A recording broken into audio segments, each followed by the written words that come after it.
কিছু কুমুকি। বিসমিল্লাহির রহমানির রহিম। আমাদের আজকে মালয়েশিয়াতে গরুর গোশ দিয়ে খিচুড়ি পাকানো হয়েছে এবং গরুর গোশ এই খিচুড়িটা অনেক টেস্ট হয়েছে, সেই স্বাদ। আর খিচুড়ি এমন গ্রান, খিচুড়ি এমন গ্রান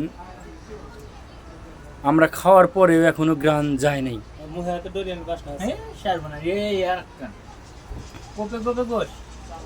হ্যাঁ, কোপে কোপে গোশ, গোশের অভাব নাই। 1 কেজি চাউল, 5 কেজি গরুর গোশ, এই দিয়ে আমরা খিচুড়ি পাকাইছি। সেই স্বাদ, গোশ আর গোশ। এত স্বাদ কে? এত স্বাদ কে?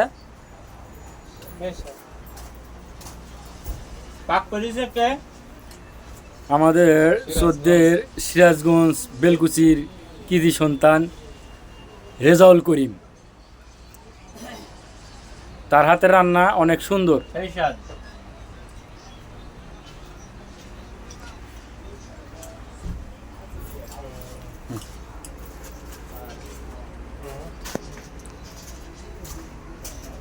কেটে দিলাম, হ্যাঁ।